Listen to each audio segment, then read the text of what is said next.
Lo primero que dicen es que la Unión Europea confirma sus compromisos internacionales en torno a la mitigación y la adaptación del cambio climático.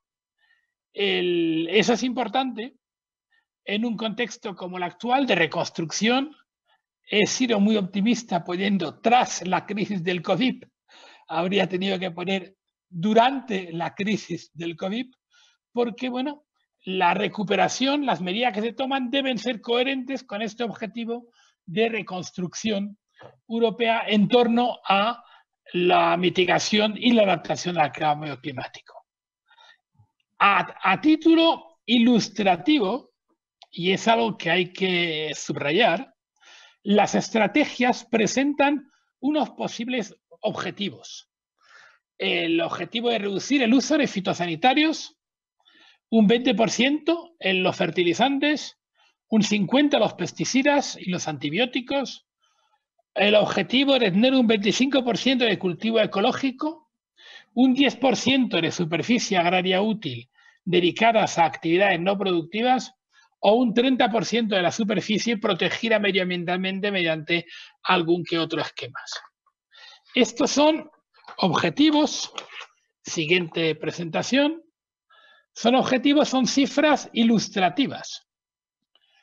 La cifra precisa y el objetivo preciso estará en un reglamento que deberá presentar la Comisión y que deberá aprobar el Consejo y el Parlamento Europeo. Y ahí, evidentemente, cabe mucho margen de negociación. Pero es que además, si os fijáis, los objetivos están fijados para el año 2030, pero no está fijado el año de referencia que hay que utilizar para medir el objetivo. Es decir, no sabemos si este 50% o este 20% es con respecto al consumo o al uso actual o es con respecto al consumo o al uso de hace 5 o de hace 6 años. Lo cual tiene su importancia. Tampoco sabemos si el año de referencia va a ser el mismo para todos los objetivos o si para cada objetivo se va a escoger un año de referencia individual. Por lo tanto, como veis, la cosa está muy verde. Lo que sí es importante es el camino que se marca. Y el camino que se marca es que estamos en las puertas de un cambio de paradigma que en política agraria se marca por la pérdida de peso específico dentro de la Comisión de la Dirección General de Agricultura, la coordinación de todas las políticas que tienen que ver con la alimentación y el territorio con un vicepresidente y con un vicepresidente además como Timmermans, que es el presidente seguramente más potente y más fuerte que nunca ha tenido la Comisión. Por lo tanto, ya no hablamos de política agraria, hablamos de política alimentaria, de política territorial, con lo cual los temas de agricultura, de producción, son tan importantes como los temas de alimentación o los temas de territorio y de medio ambiente, lo cual marca un cambio importante dentro de la Comisión y un cambio importante para las políticas que va a presentar la Comisión. ¿Esto qué significa más concretamente? Siguiente presentación. Significa un aumento de las exigencias medioambientales que van a tener que aceptar los agricultores europeos para acceder a las ayudas comunitarias. Más exigencias por el mismo dinero en términos corrientes, es decir, por menos dinero en términos reales. Es verdad que, gracias a Dios o a los ministros de Economía, la inflación en Europa no es la que sufren ustedes en Argentina, pero bueno, no deja de ser un hecho real que en términos concretos, en términos reales, el dinero disponible para la agricultura va a sufrir la erosión de la inflación, que nosotros estimamos de promedio en torno a un 2%, y en cambio, las exigencias que van a tener que aceptar los agricultores para tener acceso a este dinero van a ser mayores. Por lo tanto, esto evidentemente ha sido recibido con prudencia, digamos, por parte de los agricultores y de sus organizaciones sindicales. Por otro lado, el segundo tema va a ser que vamos a pasar de una obligación de medios a una obligación de resultados. Hasta ahora toda la política europea estaba construida en torno a gastar bien el dinero, es decir, gastar el dinero para lo que se dijo que había que gastar. Y poco a poco está anunciado que rápidamente, mi diagnóstico es que tardará bastante más de lo que se anuncia políticamente, pero poco a poco vamos a ir a una política en donde los medios van a ser algo menos importantes porque lo más importante van a ser los resultados. Es decir, van a mejorar el contenido de materia orgánica del suelo, va a mejorar la biodiversidad, van a estar más contentos los pájaros, los conejos, etcétera, etcétera, etcétera. Una metodología basada más en resultados y menos en medios. Y entre estos resultados, dos de las actividades más populares es la agricultura ecológica. Yo tengo mis dudas que se pueda conseguir llegar al 25% en el horizonte 2030, pero evidentemente va a haber más agricultura ecológica y se habla mucho de la agricultura de conservación, aunque queda pendiente el gran debate, el gran dilema de con o sin glifosato. Un producto que todo hace prever que va a tener una vida legal corta en Europa en los próximos años. Pero, en fin, se está hablando de una agricultura de conservación posible sin glifosato, lo cual sería evidentemente un cambio significativo con respecto a la práctica más generalizada.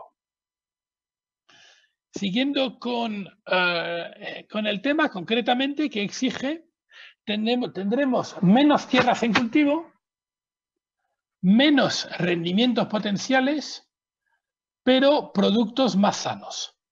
Menos tierras en cultivo, menos rendimientos potenciales, mayores obligaciones medioambientales, mayores obligaciones sociales, significa en efecto mayores costes y menor competitividad a precio.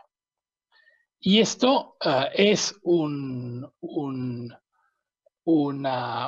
realidad que evidentemente es mal vista por el sector productor. Estos mayores costes obligan a dar aún más importancia a otro aspecto que está en las estrategias, pero que se ha desarrollado menos o que se ha publicitado menos, que es el reequilibrio de la cadena alimentaria, para mejorar el precio al productor y, por lo tanto, para que un producto digno tenga un precio digno.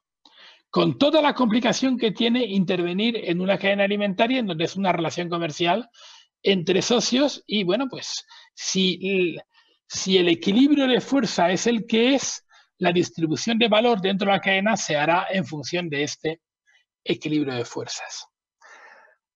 Y otro de los elementos que interviene y que se asoma es actuar sobre las importaciones de terceros países que tienen menores exigencias de cultivo.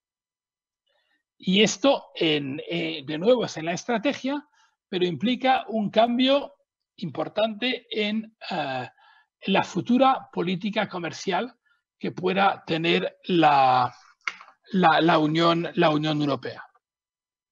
Pasando al siguiente, para terceros países, para vosotros, para los agricultores de terceros países, ¿qué significa esta propuesta? Buenas, malas y noticias que no sé si las llamaría buenas o malas. La buena noticia, primero, es que las ayudas a los agricultores europeos van a tener más exigencias, van a ser más exigentes y, por lo tanto, su competitividad se va a ver reducida con respecto a ustedes. La otra buena noticia es que, evidentemente, Europa va a competir menos en el mercado de las commodities, en los mercados de exportación, en particular asiáticos y africanos, con lo cual debería haber más mercado en cuanto a commodities se refiere en estos mercados para los países terceros. Bueno, y Argentina es un gran país exportador de commodities. La mala noticia es que van a aumentar las obligaciones de trazabilidad e información al consumidor. Una mayor segmentación del mercado y, evidentemente, esto no son nada buenas noticias para el futuro de los productos modificados genéticamente. En el sentido que la opinión pública y los hacedores de opinión pública van a seguir muy presentes, cada vez más potentes, para promover cadenas alimentarias que garanticen que no se han incorporado productos modificados genéticamente en la cadena, lo cual plantea evidentemente un problema en la cadena animal. Pero bueno, Alexander desde FEFAC puede explicarlo mejor que yo y plantea un problema para las futuras autorizaciones de productos con OGM en Europa. Otra mala noticia es que el consumo de carne va a seguir disminuyendo. Digo va a seguir porque el consumo de carne está disminuyendo en Europa y, por lo tanto, si disminuye y va a seguir disminuyendo el consumo de carne en Europa, va a seguir disminuyendo la demanda de maíz y soja para alimentar la ganadería intensiva europea. No disparen sobre el pianista, lo único que hago es explicitar el analizar, y a veces los análisis gustan, van bien y otros. Esto es simplemente una descripción de hechos. Siguiendo con la siguiente presentación, va a haber cambios en la política comercial, tanto en las negociaciones bilaterales como multilaterales. Cláusulas, una cláusula biodiversidad, en particular la deforestación, la protección de la fauna salvaje, cláusulas de derechos sociales, como igualdad de género, comunidades indígenas, poblaciones locales y bienestar animal, uso de pesticidas y uso de antibióticos. Este aumento de las exigencias va a ir inevitablemente con un aumento del control. Y bueno, tenemos, Gastón lo sabe mucho mejor que yo, tenemos pendiente un tema con los limones, que, cierto, ha intervenido en final de campaña y desde el punto de vista comercial no es particularmente inquietante, pero sí plantea dudas, interrogatorios sobre la próxima campaña y sobre qué va a pasar en la próxima campaña. Es evidente que desde Europa se considera que Argentina no ha sido capaz de gestionar correctamente la plaga y que, por lo tanto, la multiplicación de alertas inquieta en un mercado único en donde los productos que entren, por donde entren, pueden llegar a los países productores, aunque estén muy alejados del puerto donde han entrado. Por lo tanto, esto yo creo que es una muestra de que el mayor rigor y la mayor presión que se va a ejercer sobre los agricultores europeos también se va a ejercer sobre los agricultores de terceros países. En la misma línea,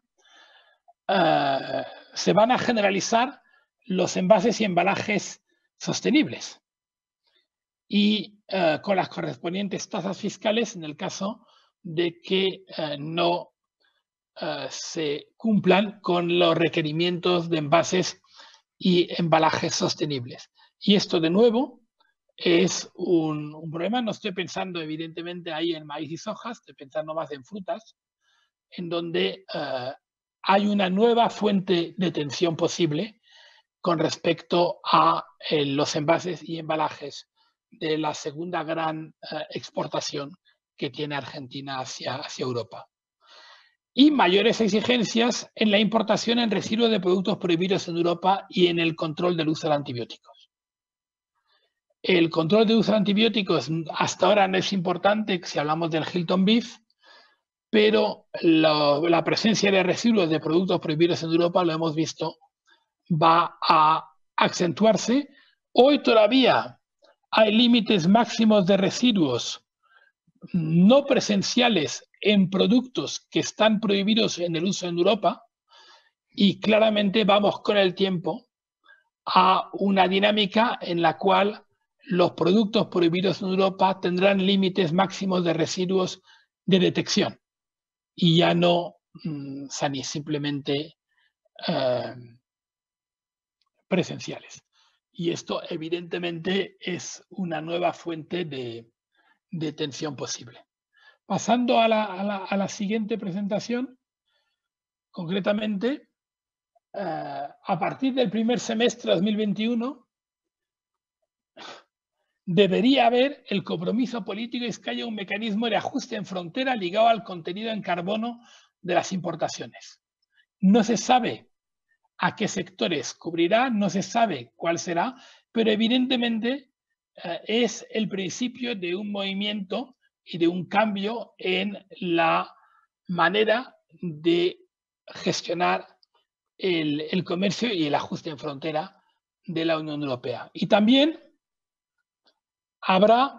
se anuncia que para el año 2020, puntos de interrogación, un estudio del impacto de los acuerdos comerciales sobre la biodiversidad, acompañado, si fuera necesario, las propuestas pertinentes. Ayer mismo circulaba un estudio que decía que el 70% de las importaciones europeas de maíz y soja brasileño correspondían a deforestación. Bueno, pues, independientemente del hecho de que no haya metodología todavía aprobada, evidentemente es uno de los temas que va a estar encima de la mesa en cuanto a el futuro de las relaciones con Europa. Siguiendo con la siguiente slide, mis conclusiones. Y espero con esto haber cumplido el horario que me habéis, me habéis impartido. A corto plazo, lo lógico es que ustedes estén descontentos con esta estrategia. Digo, armen ruido. Llámenlo como, no digo, Gastón, que su actividad sea la de armar ruido, Dios me libre. Pero evidentemente este aumento de las obligaciones y de las presiones y del rigor no va a gustar ni a los agricultores comunitarios ni a los agricultores de terceros países. Ahora bien, la dirección que han marcado a mí me parece la de integrar la adaptación y la mitigación del cambio climático, los objetivos medioambientales, los compromisos de París dentro de las políticas, me parece inevitable y se podrá negociar el ritmo, se podrán negociar los plazos, pero yo no veo ninguna capacidad, ninguna posibilidad de evitar una evolución como estas. Y tenemos este refrán en España de que cuando las barbas del vecino veas pelar, pon las tuyas a remojar. El tema de la sostenibilidad, la biodiversidad, los derechos del hombre y la mujer, el bienestar animal, la lucha contra la deforestación, las comunidades indígenas, la ausencia de antibióticos ha venido para quedarse y cada vez más. En Europa primero, pero no tengo ninguna duda que en otros muchos sitios al mismo tiempo. Por lo tanto, hay que irse preparando para este entorno que va a venir. La agricultura de conservación en este camino es un gran avance y su sostenibilidad está ligada al glifosato. Y por lo tanto, la búsqueda de alternativas, la diversificación de itinerarios técnicos para guardar lo máximo de los beneficios de la agricultura de conservación, diversificando al menos en una primera etapa el uso de los productos y diversificando los itinerarios técnicos para que sea cada vez menos necesario su uso, es para mí una prioridad importante, una vía de reflexión que yo les plantearía. Es la vuelta de la agronomía frente a la simplicidad, la diversificación, la vuelta a la diversificación, la vuelta de la rotación de cultivo. Y esto es globalmente una buena noticia para la agricultura, para los agricultores y para el planeta. Siguiendo con la siguiente slide.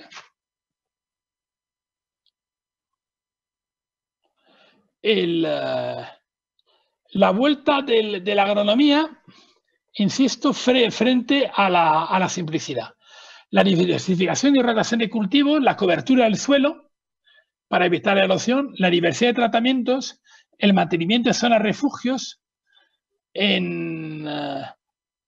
han venido para quedarse cada vez más.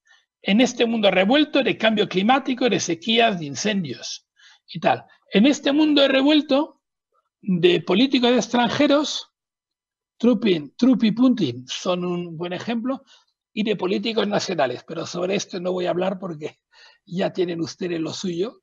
Nosotros tenemos lo nuestro también, si les sirve de consuelo. La resiliencia... Ya tenemos que estar terminando para darle lugar a Gastón. Me quedan dos líneas. La resiliencia económica y medioambiental es cada vez más importante. No es bueno poner todos los huevos en el mismo cesto, en el mismo producto, en el mismo mercado, en el mismo insumo, en el mismo fito. Y por lo tanto, el futuro se prepara al presente y, como dice el título de mi blog Hortofrutícola, únicamente los paranoicos sobreviven. Hay que prepararse a lo que se nos viene encima. Muchas gracias. La última presentación es la última slide, es la de donde tienen ustedes mi dirección, mi mail, mi Facebook, mi LinkedIn, mi tweet, para contactar y pregunten ustedes directamente todo lo que quieran. Gracias por su paciencia. Muchas gracias, Tomás. Muchas gracias a vos. Perdón que te apuramos, pero estamos con el tiempo justo. Después igual hay tiempo para intercambio y están seguramente todos tus datos disponibles. Gastón, si estás ahí, me escuchás, te damos el paso a vos con unos 20 minutos aproximadamente, así después le dejamos a Alex un tiempo. Bueno, muchas gracias, Tomás. Buenos días a toda la audiencia de Argentina y del hemisferio sur. Buenas tardes a la audiencia del hemisferio norte. Quiero agradecer primero a APRESID, en la persona de Tomás, a todo el equipo de APRESID por invitarnos a participar del 28 Congreso. El año pasado tuve la suerte de asistir por primera vez personalmente en Rosario al Congreso de APRESID y quedé realmente impresionado por la dimensión y la calidad del Congreso. Así que para mí es un honor estar ahora participando, aunque sea virtualmente, en este panel. Antes de entrar específicamente en las implicancias del Pacto Verde y las estrategias de la UE, quiero resumirles lo que es el mercado de la Unión Europea como tal y lo que implica para Argentina, porque eso es lo que está en juego cuando hablamos de estas estrategias y políticas de la Unión Europea. La Unión Europea es uno de los principales jugadores de comercio agroalimentario mundial, con una población de más de 500 millones de habitantes, si sumamos UE 27 más Reino Unido, vamos a ver ahora después del Brexit. Participa del 16% del comercio agroalimentario mundial si sumamos exportaciones e importaciones. El consumidor europeo con un alto poder adquisitivo, estamos hablando de un PBI por cápita 4 veces mayor que el de Argentina, es altamente exigente en cuestiones de inocuidad, calidad y sostenibilidad. Principalmente en las generaciones jóvenes hay mucha conciencia con los temas medioambientales y de bienestar animal. La crisis del COVID ha venido a intensificar ese enfoque y esas demandas y esos miedos del consumidor europeo.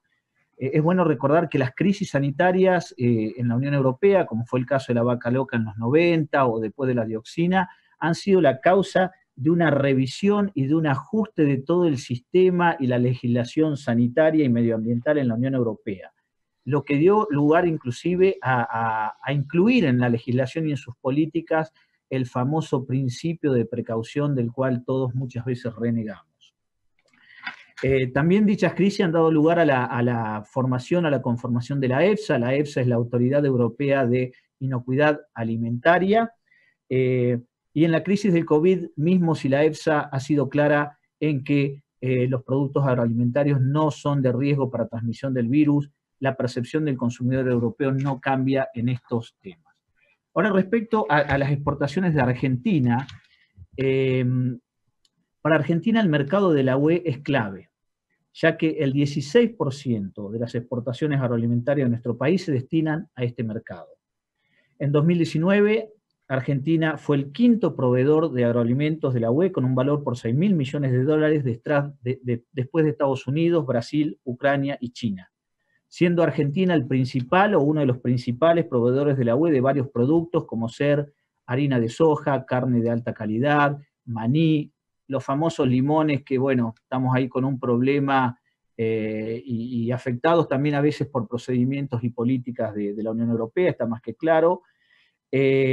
Otros productos como maní, miel, hasta inclusive somos, cuando el mercado internacional lo permite, el primer proveedor de biodiesel a la Unión Europea. Es verdad que en general las importaciones de la Unión Europea se concentran en productos primarios. A título de ejemplo, el 40% del valor de nuestras exportaciones a la Unión Europea se concentran en la harina de soja, producto del cual el sector ganadero de la UE es muy altamente dependiente de las importaciones. No voy a hablar mucho de los objetivos de la estrategia de la Granja al Plato porque ya Tomás fue muy claro, simplemente decir que se enmarcan en el Pacto Verde Europeo que fue lanzado por la Comisión Europea en diciembre del año pasado, cuyo objetivo es lograr una economía neutra de emisiones para el año 2050. Como bien dijo Tomás, ha habido reacciones de sectores de la Unión Europea en cuanto a las estrategias y los objetivos de estas estrategias de Granja al Plato y biodiversidad, que han expresado que las metas, aunque son provisorias, son bastante irrealistas o se contraponen con algunos objetivos productivos y reducirán la competitividad del sector al no contar con todas las herramientas disponibles. También están evaluando una evaluación de impacto de las medidas y las consultas con todas las partes interesadas, que esto vendrá cuando la Unión Europea desarrolle los actos legislativos. Y han pedido que la PAC contemple estos elementos para alcanzar los objetivos y también en el marco del presupuesto plurianual y en el Fondo de Recuperación Post-COVID. ¿Por qué hago mención al sector europeo, que ya lo mencionó Tomás? Porque como bien dijo Tomás, estas estrategias y estas políticas no aplican solamente a la producción local de la UE, sino que también aplica a los productos que la UE importa. O sea, van a impactar a los terceros países proveedores, como es el caso de la Argentina. En esta situación, yo creo que las estrategias, la Granja al Plato, biodiversidad, el Pacto Verde Europeo, por supuesto, implica amenazas y desafíos. Y vamos a hablar un poquito de ello. Pero también tenemos que ser estratégicos y ver alguna ventana de oportunidad para algunos temas en los cuales pueden ser una oportunidad para un país verde como es Argentina. La UE busca un enfoque global de estas estrategias. Ha dicho que un sistema alimentario sostenible en la UE también requiere prácticas cada vez más sostenibles por parte de los socios comerciales.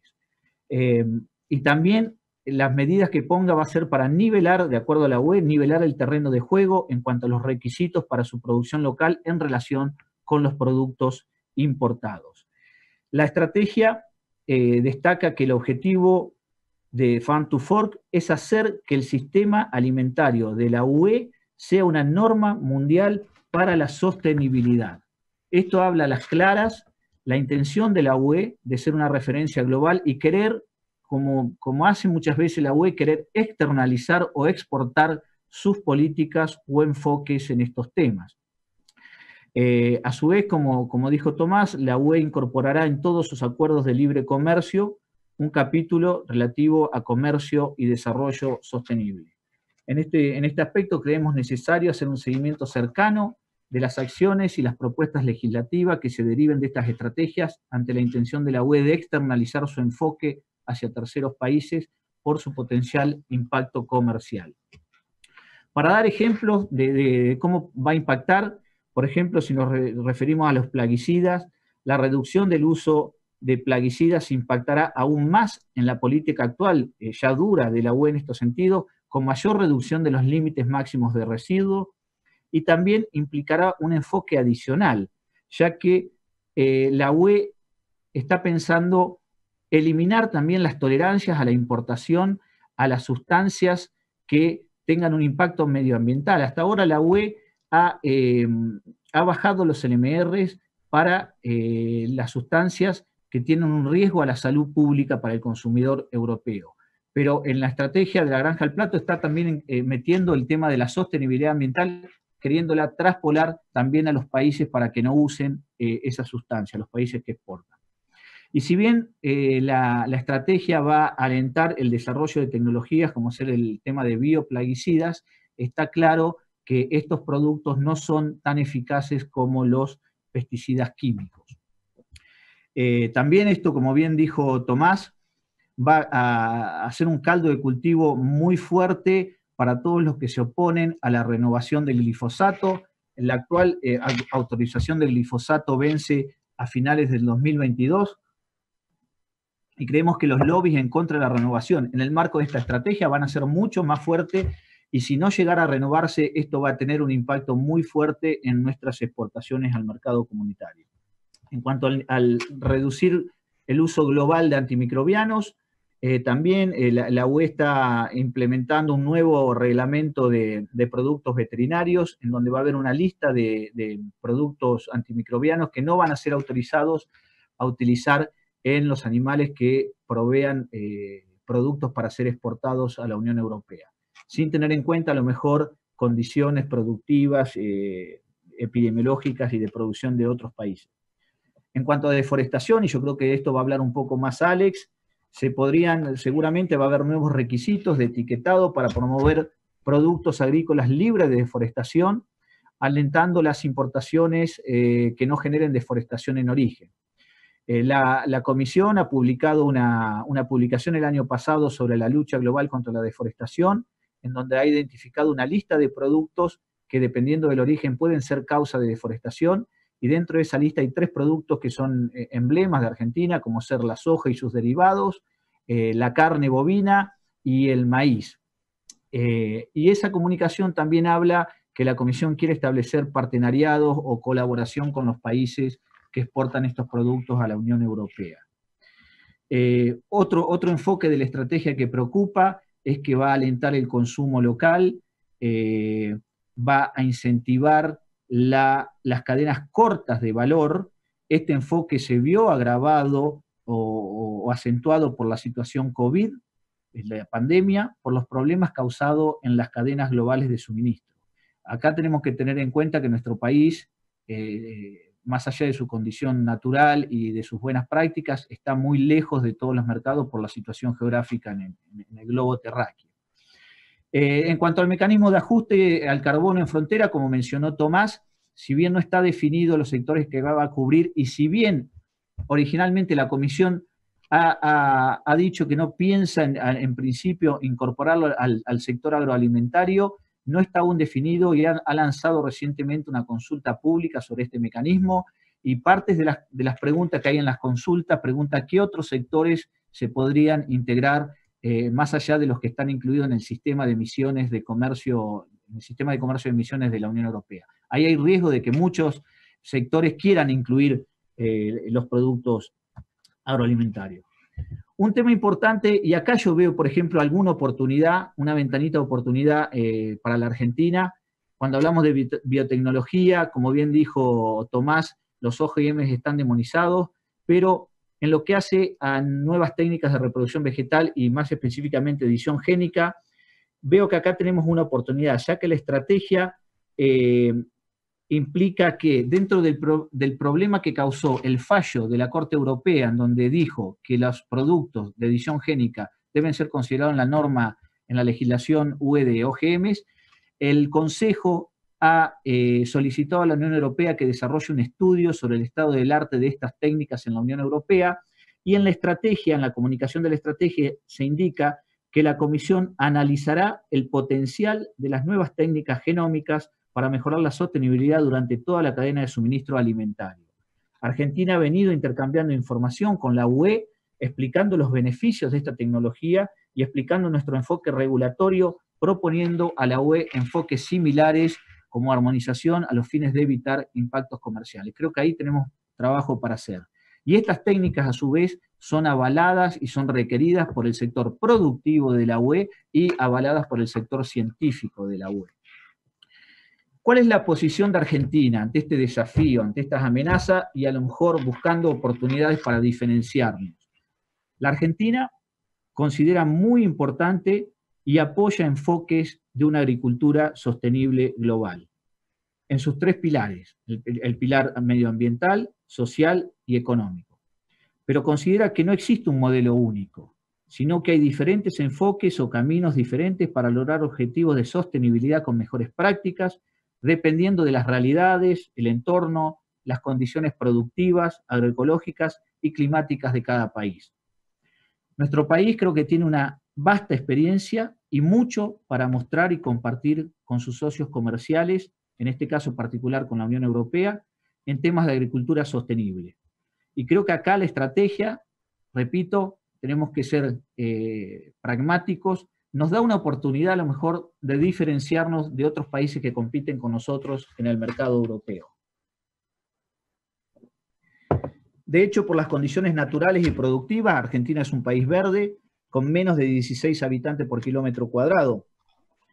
En el marco del Pacto Verde y las estrategias, la UE ha expresado su intención de trabajar con sus socios comerciales en un ámbito cooperativo, estableciendo formas innovadoras de cooperación, las llamadas alianzas verdes.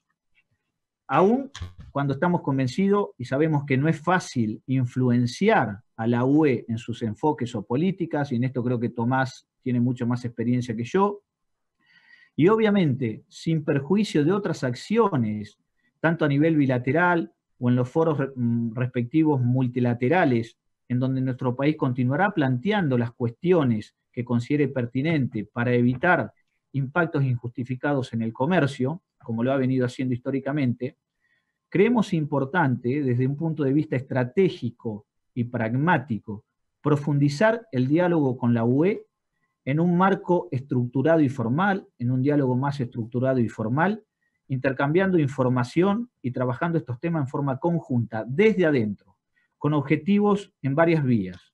Por un lado, tratar de hacer control de daño mediante un seguimiento cercano de las iniciativas y propuestas de políticas y legislación que se deriven de estas estrategias, tratando en la medida de lo posible de influenciar dicho proceso.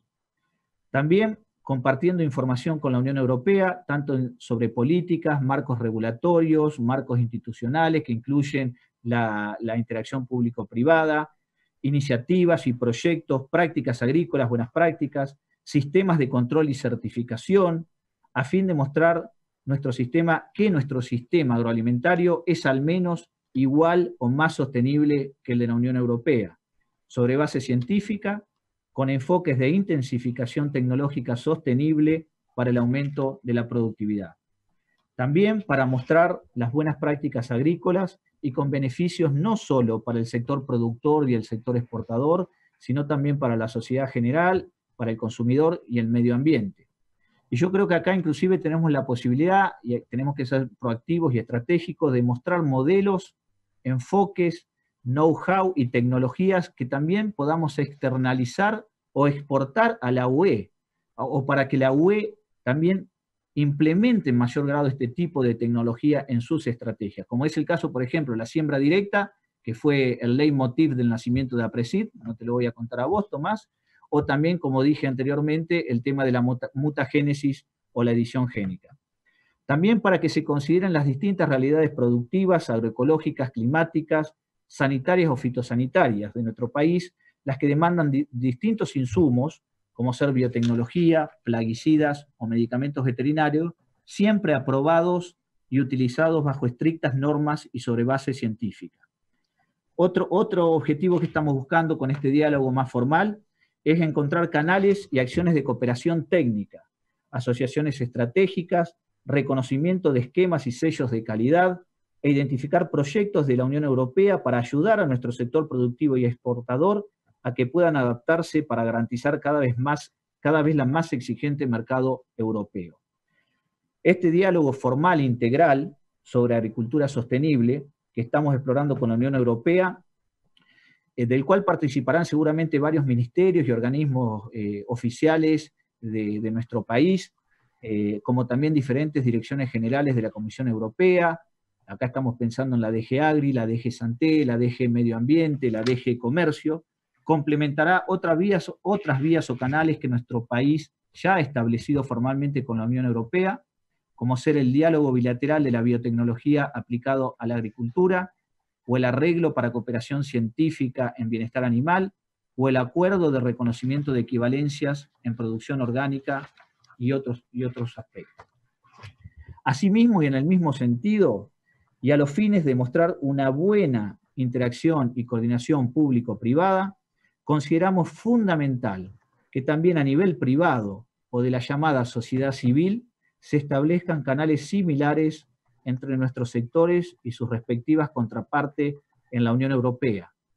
Quiero acá resaltar las acciones que APRESID ha venido desarrollando en los últimos años, con viajes a Europa y contacto permanente con los sectores de la UE.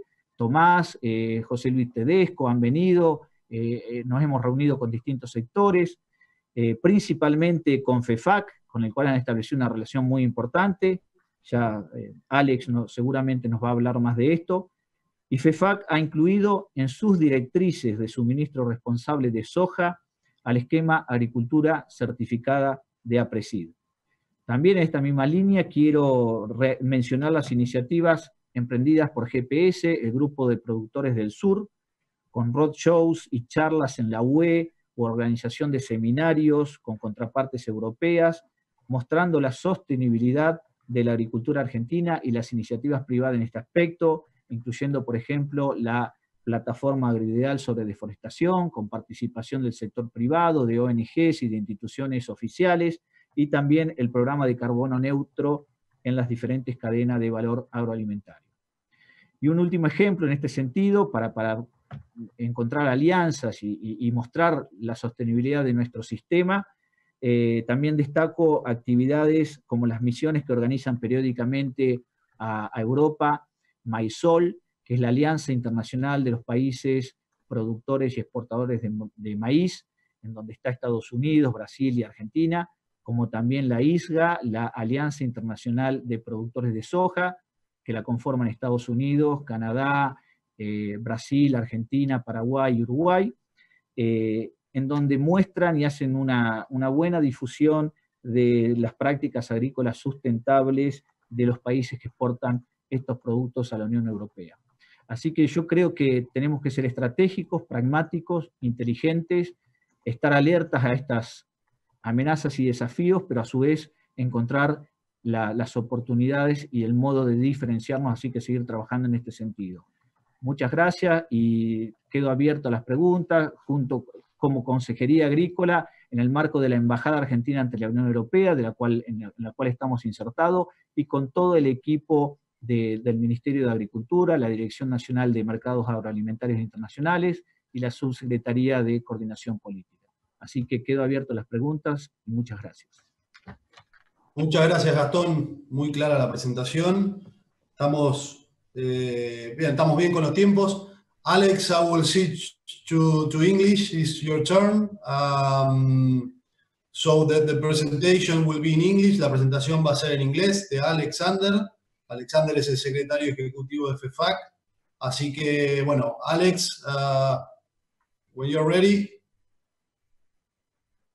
you have to switch on your microphone. That's it. Absolutely. Hi, Thomas. So thanks again for the kind invitation. I'm ready to go. And of course, a great pleasure to join you again at your event. I had the pleasure to join your physical event 5 years ago. And I was also equally impressed by the professionality, the very interesting discussions with your members and chain partners. So I tried to get the up and running, so I just switch on the share screen button. I can only see Zoom for now, Thomas. I don't know if you can see something on your side. Yes, we can see the presentation, but if you want to put it in full screen mode. Yeah. Okay. So, as you said, I hope I get there. Is that better? Full screen? Yes. That's better. Thanks. Good. Okay, so you gave a kind introduction for our organization already, so I will not repeat too much. My main task is to share our members' perspective on the EU Green Deal, which was already referred to by the previous speaker. And of course, looking forward in terms of what it means for our sector, for our livestock customers, and obviously what as an industry we can do to contribute to the discussions here in Brussels, mainly, of course. So I'll show quickly again who is currently joining our organizations. So we have, of course, lots of national organizations in the EU, but also in neighboring countries. Like in Turkey and Norway, if you think about the salmon industry, but also Switzerland and Serbia, other non-EU countries that have joined our organization some years ago. So we have currently a feed print, you might say, of 164 million tons of industrial compound feed production in 2019. And when it comes to the issue of today's sustainability, obviously, like yourself and APROSEED, we depend very much on the input of our experts. So we have support from 7 committees, and all of them contribute to our sustainability position, our position on the EU Green Deal. So when talking about the feed print of our industry, I think it's very important always to see that we have an important role. We are the largest input industry in Europe, agricultural input industry. As far as the livestock sector is concerned, by no means we're a bottleneck industry. As you can see, our market share for feeding our livestock is around about 20%. Because total feed consumption in the European Union, still counting UK because it's 2019 figures, is more than 800 million tons. So you can see where we are here. Most of the feed, same in Argentina, and most parts of the world is, of course, produced on farm by farmers using their own grains or buying straight feeding stuffs. So just to give the total feed picture here, where do we currently stand? I think it's important always the context, as Professor Azcárate mentioned. Clearly, we are also clearly hammered by the COVID-19 impacts. On the one hand, I think we should be all proud of each other and our members, because I think globally speaking, we have shown fantastic resilience despite the COVID impacts. As you see, basically, again, we talk about another record global harvest, and I think that's the 9th in a row since 2011. Global harvests have increased. So I think farmers all over the world have done a fantastic job in providing the food needed by our populations, whether in Europe or elsewhere. And that's not often recognized, unfortunately, certainly not in Europe, even though COVID helped to maybe have a bit of a reassessment and recognize the important value of our farmers and processors in supplying essential feeds and foodstuffs. So I think resilience, I think we can see that as a positive outcome of the current COVID impact here. Also in our trade relations, there has never been any real threat to our supply chains, if you think about our soya imports from Argentina or other places. So I think a very good job done. Also congrats and congratulations to Gaston and our colleagues, because the G20 declaration was very important here to make sure that nobody moves to panic mode and closes its borders. So I think very important for making sure that global trade in agricultural goods continues. But of course, there have been lots of negatives, and all our customer sectors have severely suffered. You can go to dairy, pork, veal, poultry, fish. All of them have seen their production decrease in the past few months since the March lockdown situation here in Europe. Of course, that has mainly to do, as you will see, with the closure of food services market. And obviously, lower incomes means less appetite for, let's say, more the higher value products. Think about fish and veal here. This means in our current situation, we consider for 2020 a contraction or a reduction of our industrial compound feed production in a range of -3% to -6%, which is quite a hit, because we have never had such a, let's say, strong decrease in a single year over the past 20 years. So it's quite a severe downturn in terms of our economic activities. Obviously, a lot of uncertainties. As you know, COVID situation remains very volatile. If you then move on, so where do we look ourselves? What do our experts say about market trends? Surely next to COVID, we also have continued disease impacts, mainly linked to progressing African swine fever, which is still moving on, and of course having severe impacts on countries which are facing outbreaks. And not to forget, of course, avian influenza. I think for now we can take it that these diseases, animal diseases, will stay with us. So we have to find ways to contain and increase our biosecurity measures. So just to say, these are important disease trends which we should not overlook. They will also impact negatively our sector's activity this year and certainly in the years to come. So it's not just COVID alone that explains the negative forecast of our industry.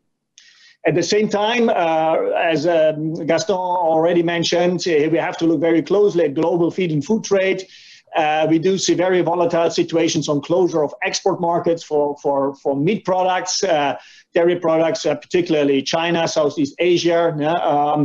As you think that, have you seen that's not just, of course, affecting Europe? You've seen there has been some suspicion raised about transfer route via food, frozen food in particular. So far, obviously, all the scientific evidence says there is no transfer route via foodstuffs for COVID. But as you know, in the real world, there is clearly a direct trade impact for certain destination countries.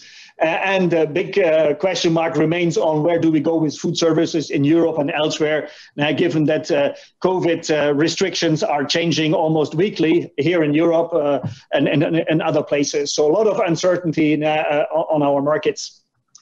But I will go back to the Green Deal here, because in the end of the day, we have two drivers in the seat.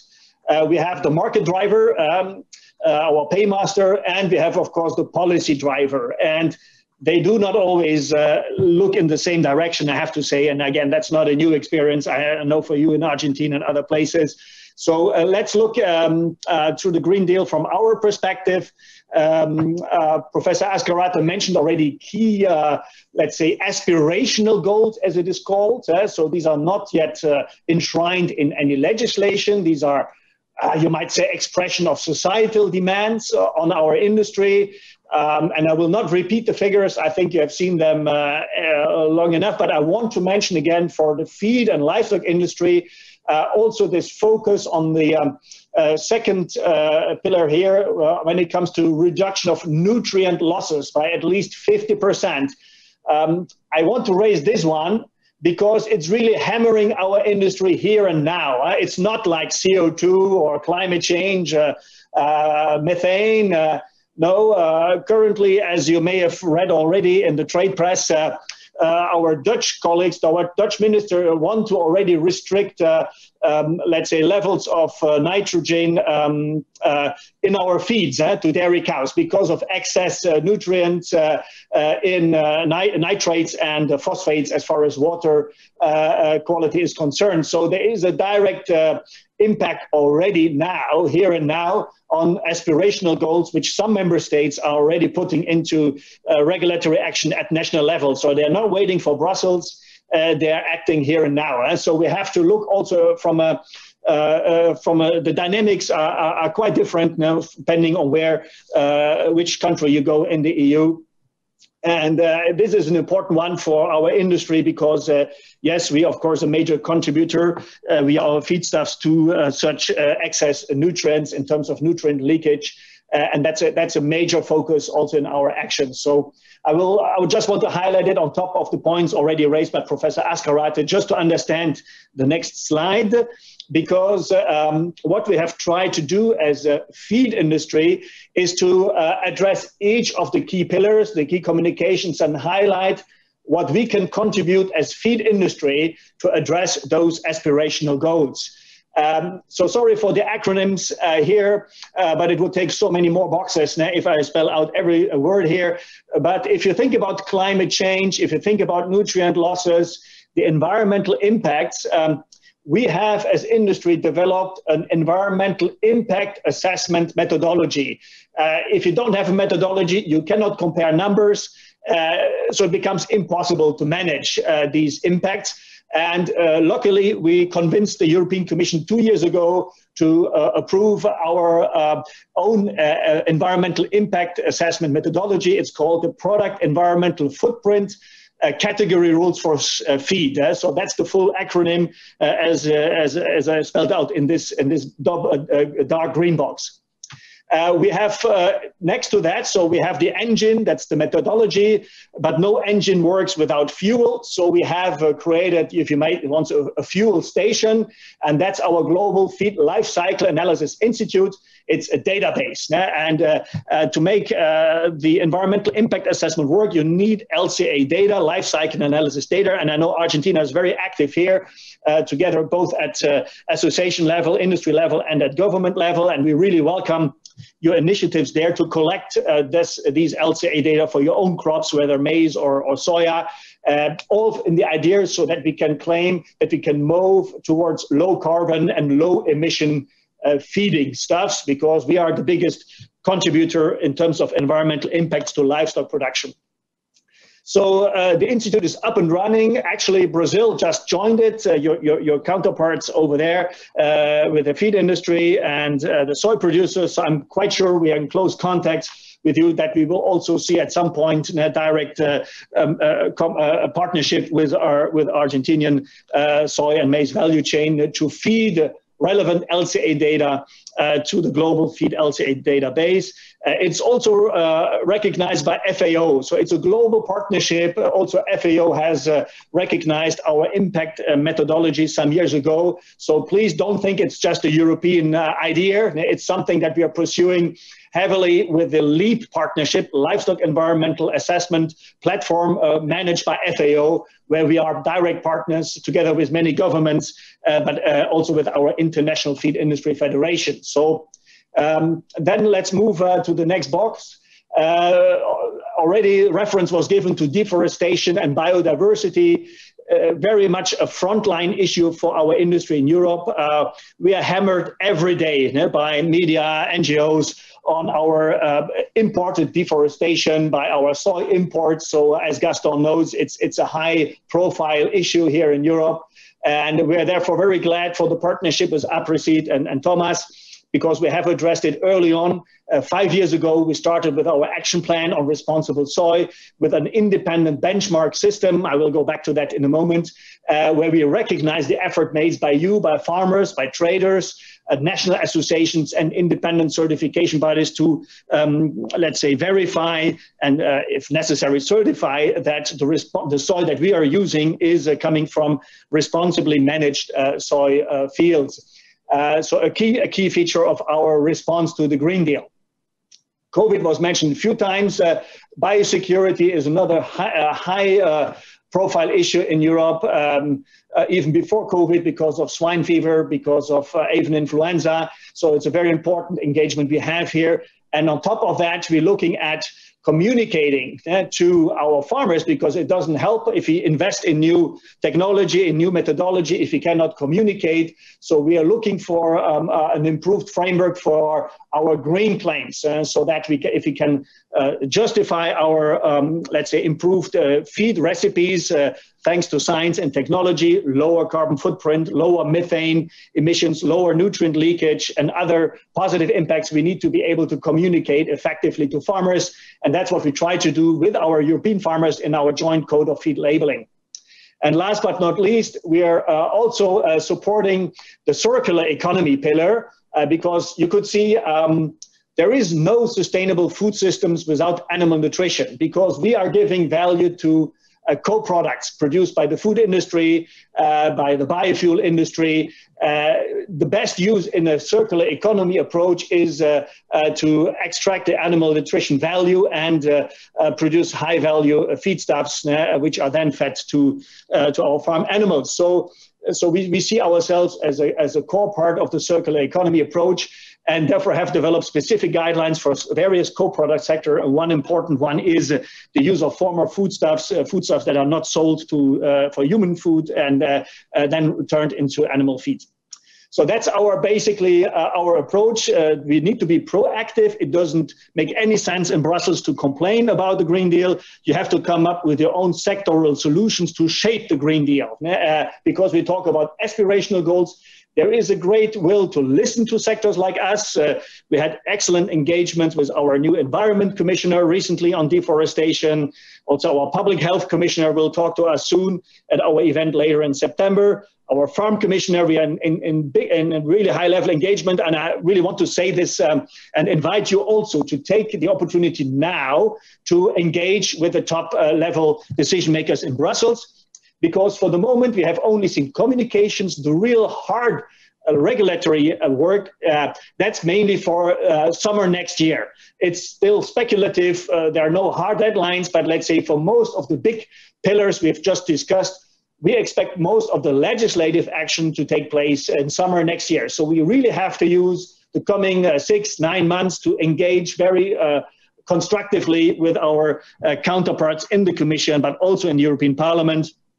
But let's say for now, it's really the Commission, because the Parliament and the Council will really come into action when the legal proposals are on the table. So there's still some time there for presenting good arguments. So I really want to invite you all, and particularly APRECID, and of course our partners. I look to Gaston here, and also on the government side, to engage with the Commission in this in the ongoing consultation, because most of this is organized via online consultations. But as you well know, even in the virtual world, a face-to-face meeting can change a lot, and therefore please take the invitation seriously to engage with the Commission on these key pillars. So then more in detail, as time is running, here's our real contribution to the Green Deal. We see ourselves as, in a way, as let's say, resource efficiency champions. As I mentioned, we are using already 62 million tons of co-products. That's our strongest contribution to a sustainable livestock production system. FAO said overall on the global schedule, 86% of the products we use are non-edible feedstuffs, and that takes us out of the sort of fight food versus feed. The vast majority of our feedstuffs we use are not edible for the humans. So I think that's a huge contribution we give to agriculture and to sustainability by focusing on non-edible feedstuffs. We promote the One Nutrition approach, I think very important. There is, to our knowledge, not a single scientific platform today, please correct me, Gaston, for Argentina, but I'm not aware in Europe, I'm not aware anywhere in the world of a scientific format which puts together our plant nutritionists, our animal nutritionists, and our human nutritionists. And this is a big loss, because there are huge knowledge gaps at our level, at government level, and we are convinced that the Green Deal will fail if nutrition is not put at the number one place on the stage. You cannot move towards sustainable food systems without understanding the links between plant nutrition, animal nutrition, and human nutrition. So it's a big plea towards the Commission, but also to your governments, to make sure that we get a forum, and we hope we get one in the Commission, to link our scientists from all the three nutrition disciplines together, because they're not talking to each other. Huh? They're ignoring each other completely. My wife is a human nutritionist. We talk every day, but in the real world, there is no forum, no scientific forum where our best nutrition experts come together to understand and define what sustainable nutrition means for human population, for our animal population, and for our plants. And that, of course, leads us to this point already raised by Professor Azcárate. There are some intrinsic conflicts here in the Green Deal. If you look to Farm to Fork Biodiversity and the EU Protein Plan, which I want to highlight here, it doesn't fit together. I mean, we can understand the aspirational goals, but at the same time, there are obviously some conflicts, and we need to find ways to resolve those conflicts and create a win-win situation for our farmers, for our industry, and avoid lose-lose, which is a danger here. We are convinced we can produce positive solutions to reduce antibiotics. Coming back to animal nutrition, better animal nutrition means better animal health, better animal welfare, less need of antibiotics. And it's, again, the prevention part that is very much overlooked in national plans, and we try to promote our solutions here. I mentioned the protein plan. We are by far the largest users of vegetable proteins in Europe. We do see that in the new CAP reform, there is an emphasis for additional support measures to increase protein production in Europe. Yeah, but that will not work with less pesticides and less fertilizers. Forget it. So you need to give the farmers the tools to produce more proteins. Money alone will not do the trick. And then comes WTO and everything else. So here we are. This is, of course, a big challenge, and that's where genetics come in. We are, of course, promoting strongly with our partners to allow the use of new breeding techniques, CRISPR-Cas, new genome techniques for our farmers. Without better seeds, they cannot increase yields and, let's say, crop disease resistance and whatever else you need to improve protein yield and quality. So it's a strong focus for our action.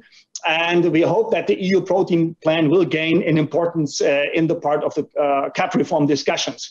Just to illustrate my point, I think it's very interesting to see in the general reporting, everybody talks about the EU protein deficit.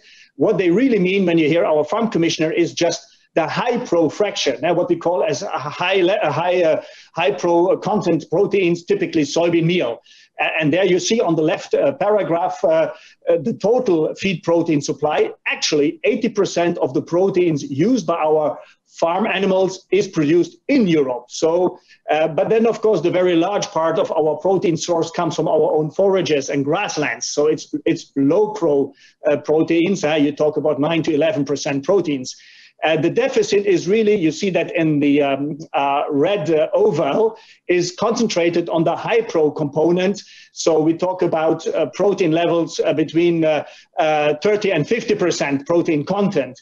And there, of course, the EU self-sufficiency is below 30%. So we have to import more than 70%. But that's the figure that usually gets highlighted.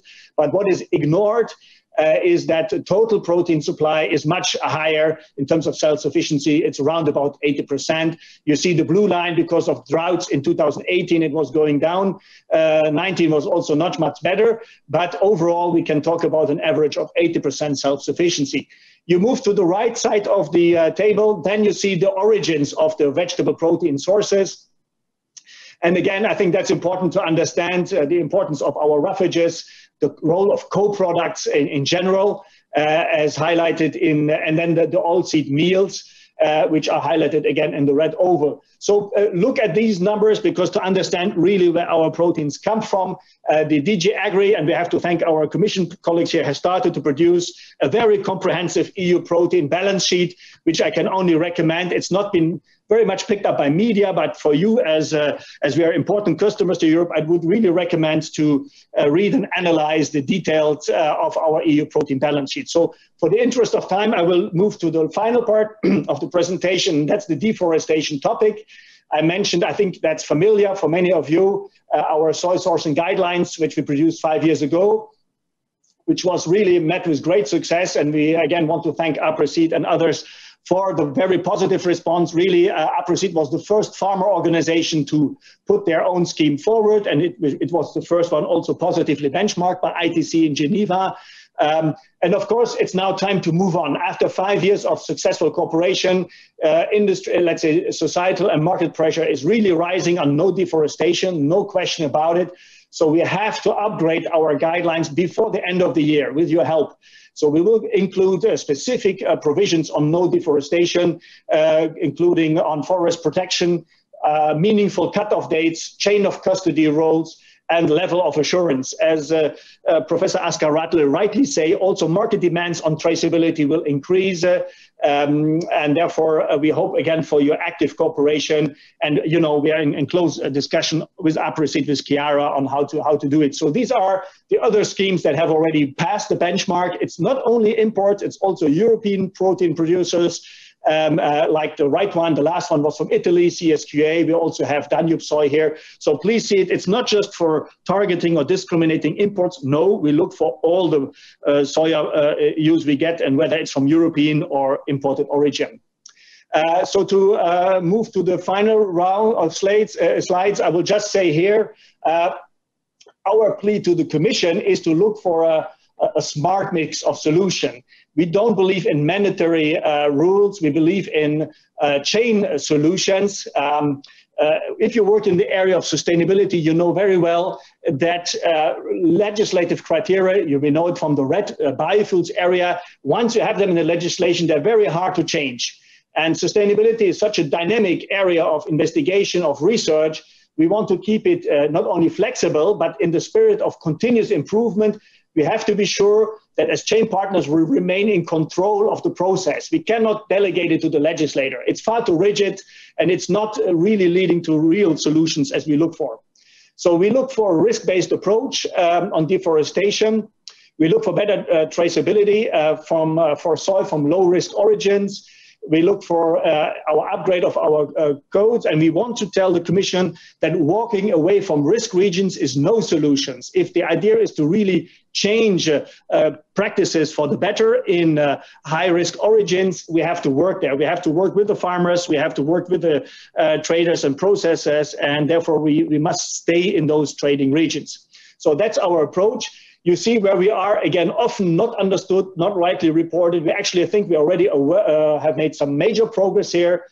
80% of the soy used in 2018 is from low-risk origin.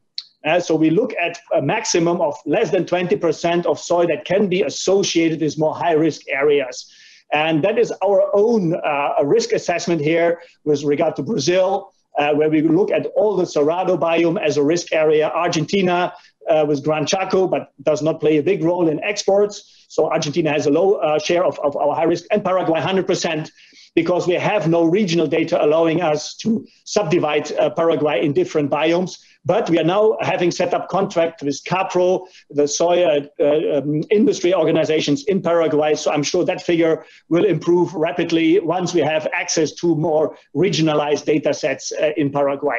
Obviously, other competitors and areas are considered as low risk in comparison to these high-risk regions. Where's the general trend here? You see, quite interesting for our soy usage ratio. I mentioned our co-products story already. You see the trend line, even though we continue to be a high customer, a high user of soy products, the trend line favors other type of co-products. You can see that soy consumption in our industry has been relatively stable compared to an increased use of other co-products. I think it's important to understand the trend lines and where we go, where do we get our products from in the future. To finalize then our statement here is to refer to our Sustainability Charter 2030, which we're going to approve formally and publicly next month. This will be the summary of our contributions to make the Green Deal work, to make it meaningful, to make it practically achievable. So we have subdivided 5 key chapters to break it down in, let's say, meaningful approaches that we can support as feed industry. And we need to invest in better industry sustainability indicators. Everybody knows about the feed conversion rate in the industry, and the farmers know it, but nobody knows about it outside our own industry. We have to explain it. We have to explain the share of non-edible feed, the share of responsible deforestation-free soy, our greenhouse gas reduction potential, and the share of total EU protein in total feed protein use. We believe these are meaningful indicators to convince our market partners and policy partners that we are on the right track. Sustainability has not been invented by the Green Deal.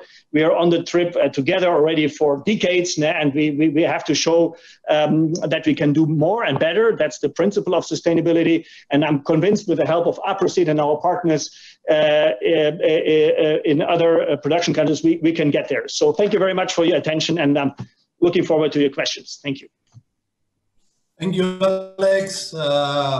Very clear presentation. We are very happy to have you on board on this discussion. I have some questions, but I will switch to Spanish to the other speakers. Tomás, Gastón, bueno, Alexander, gracias. Ya estamos casi en el final, nos quedan, nada, 5 o 6 minutitos, pero sí hay algunas preguntas que llegaron.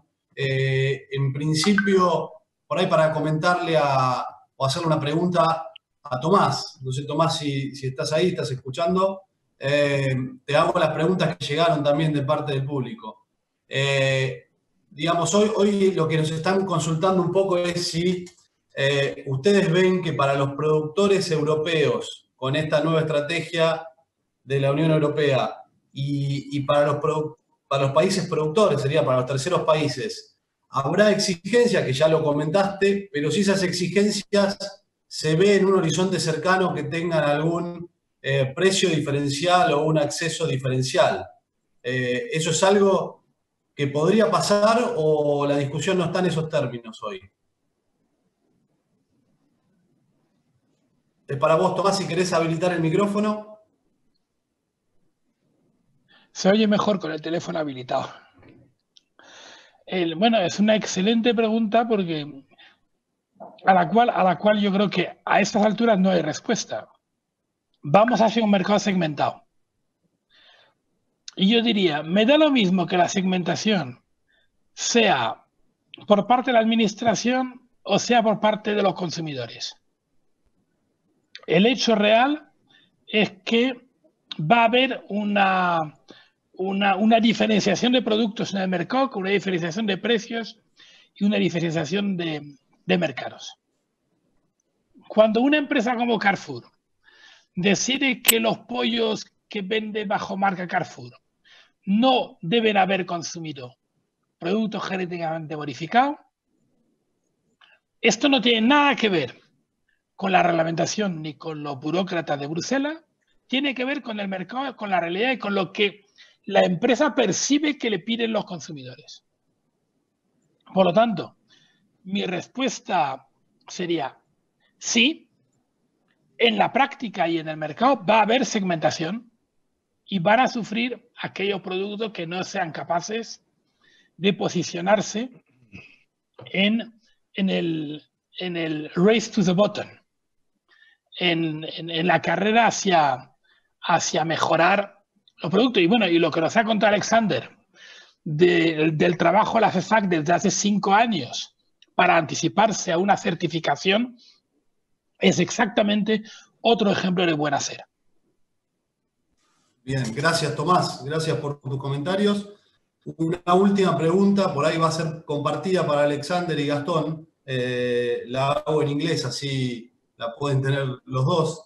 Gastón, Alexander, one of the questions from the audience was, how was this impacting the COVID-19 pandemic with the farming sector? I mean, in the overlook from the society for the farming sector in Europe, and also for third countries that export to Europe. You think this pandemic or this look from the society to the farm sector is, let's say, more positive now, or what do you think about what you're seeing about this topic? Gastón, Alex, ahí está. if you allow me a first reaction and then you, I will do it in Spanish. En general, si bien hubo sectores agrícolas de la UE que se vieron más afectados que otros, es verdad que creo que la pandemia, y yo hablaría no solo de la UE, hablaría del mundo en general.